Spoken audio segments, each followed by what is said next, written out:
Well, happy almost 2025. It's been an interesting year, and 2024 has been an interesting year, and 2025 is only getting better. And there's no better time like the present to talk about the lessons we've learned, or a big lesson. So, when my sons were 3 or 4 years younger than they are now, we went for a walk. I live in the country, and behind my place there's a fairly large forest. So we went to the forest, and it was a spring day, or early spring, a little bit mushy, and the weather wasn't perfect. Not unlike the day we have today. Today is December 28th or something. It's kind of somber, and it's 8 degrees if you can believe it, but that's another story. But we went walking through the woods, and as we went walking through the woods, just as an outing, etc., something very unusual happened. And the unusual thing that happened is that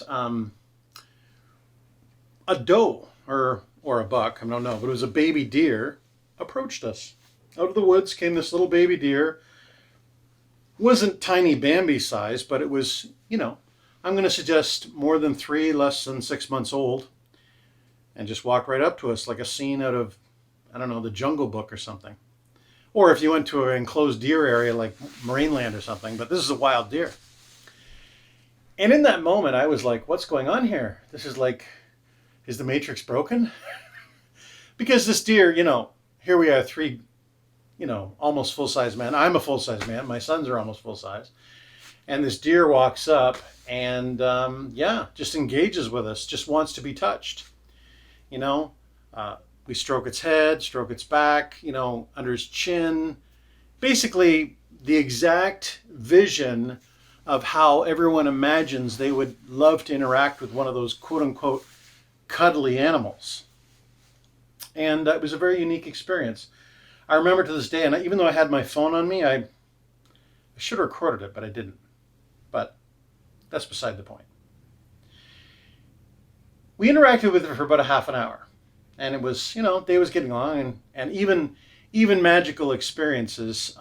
It's not that it was wearing out, but we had things we had to get done, so the magic had to change. And so we proceeded on our way.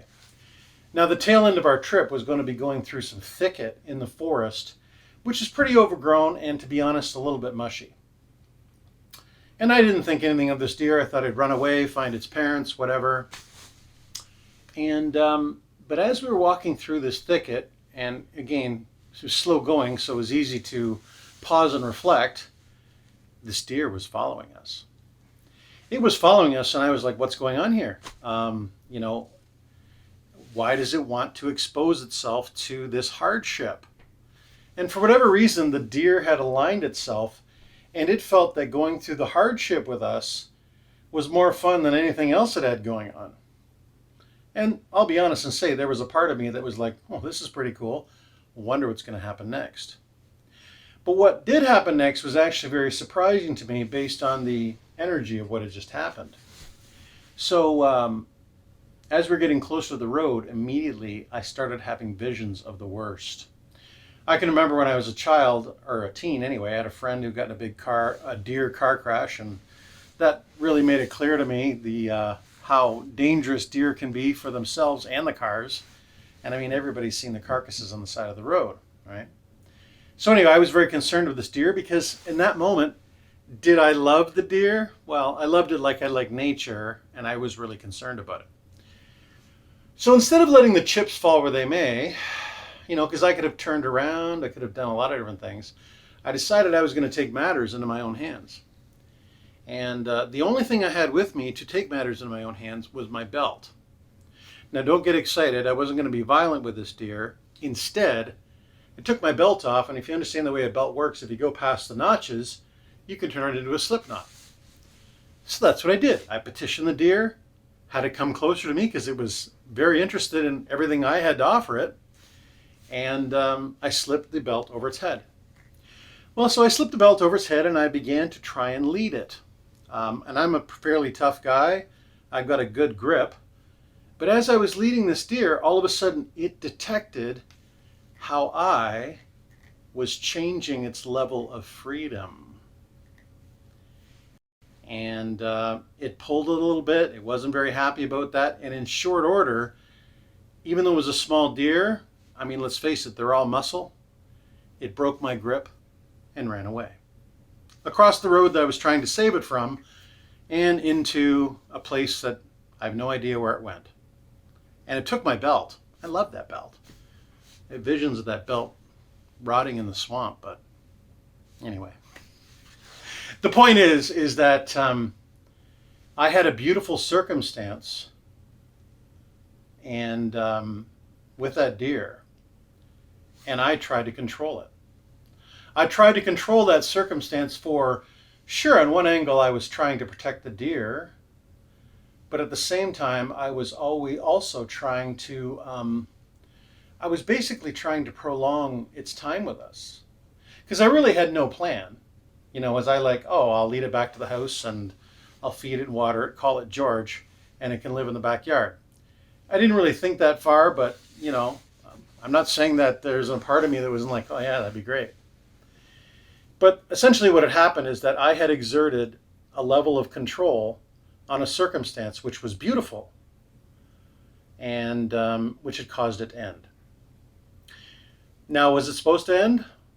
Well, probably, because, you know, let's face it, even if we hadn't gone to the road, if we had turned around and gone back to the house, you know, and let's pretend I fed it, watered it, and called it George and moved it in the backyard, that wouldn't be the ideal scenario for that deer. Fact of the matter is, me exerting that level of control on the deer and it running away was actually what had to happen for the benefit of us all. Because, I mean, let's face it, I didn't want to look after a deer. Deep down inside, if someone pulled me aside and said, hey, you want to look after a deer for the next 10 years? You know, in my current life anyway, I wouldn't be signing up for that. But at the same time, I had no plan.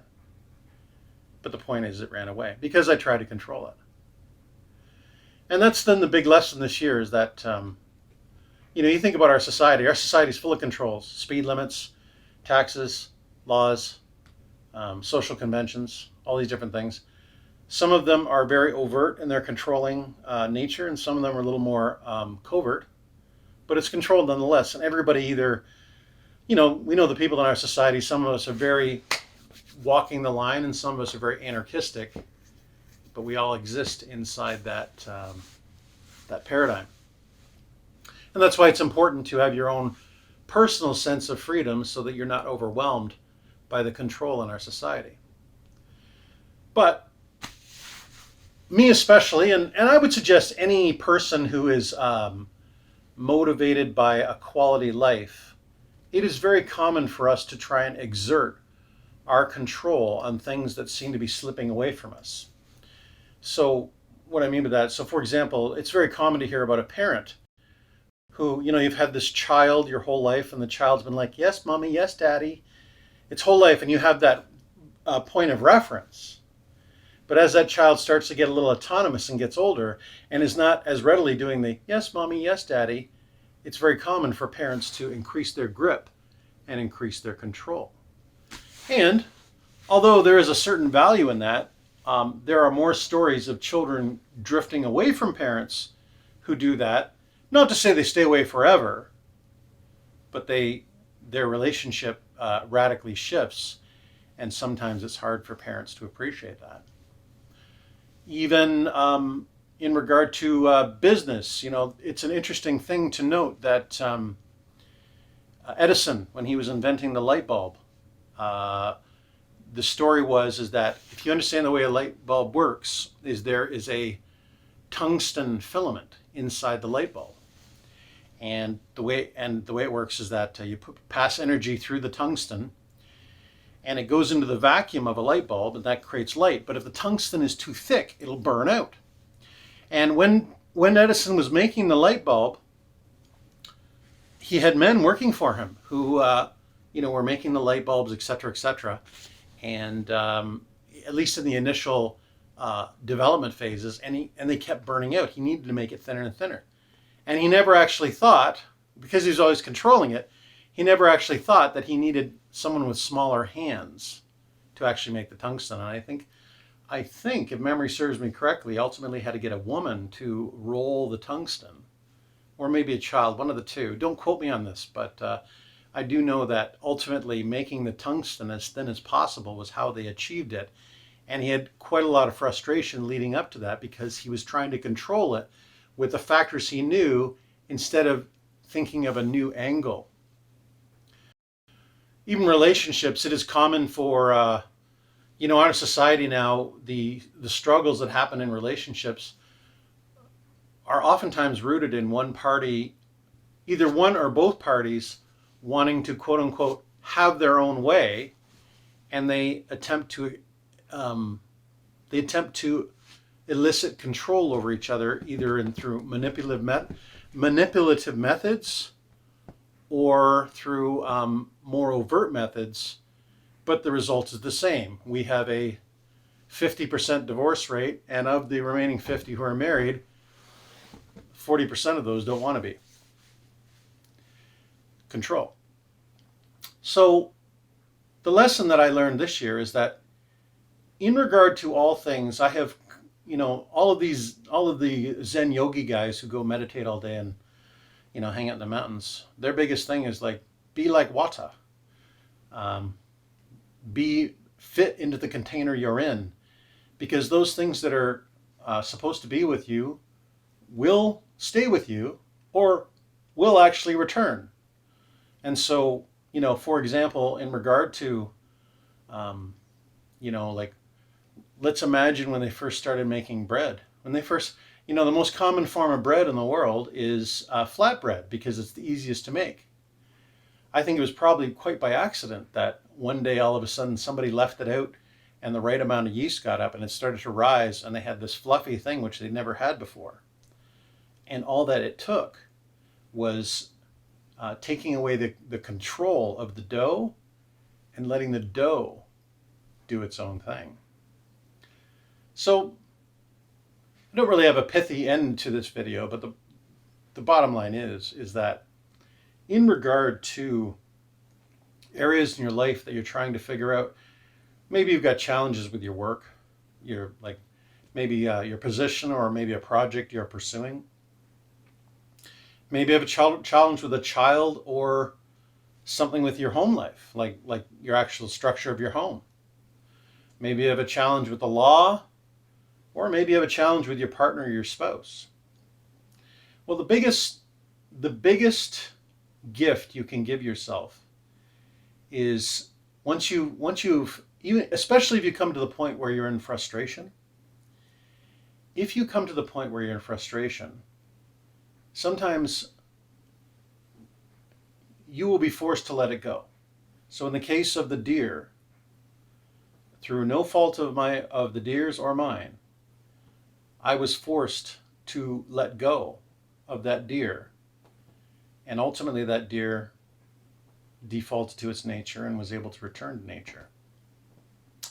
But in regard to a lot of circumstances you have, if you have an overall sense of completion and goodness, it is very common when you talk to older folks about challenges they will have in their life.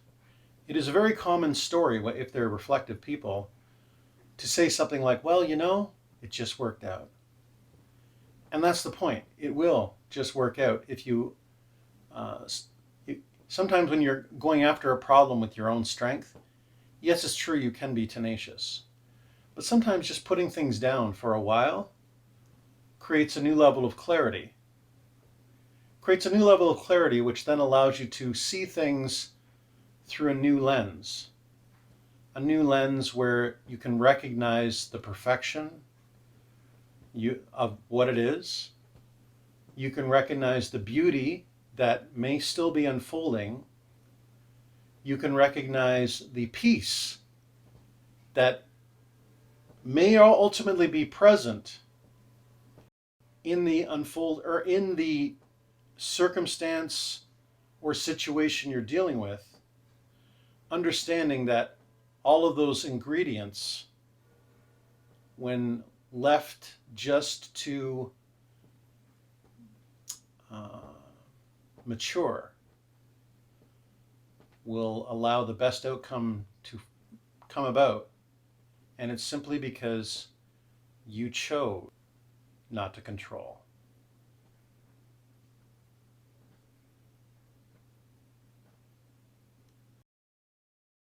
Thanks for watching the video again today, guys. Once again, end of 2024. I'd like bigger things for this channel. We're at 775 subscribers. Feel free to share my videos if you like. Apparently, once you get over 1,000 subscribers, your growth will become exponential because YouTube's algorithm catches on a little more. So, I mean, I'll put a link to my playlist if you ever want to listen to a middle-aged white guy talk about things that are fun to think about. Well, my playlist is a good thing to do it. It's sort of like the concepts we're talking about is sort of keeping track of the pennies. Because if you keep track of the pennies, well, the dollars take care of themselves. Anyway, thanks again, folks, and I look forward to talking to you all again very soon. Bye, folks.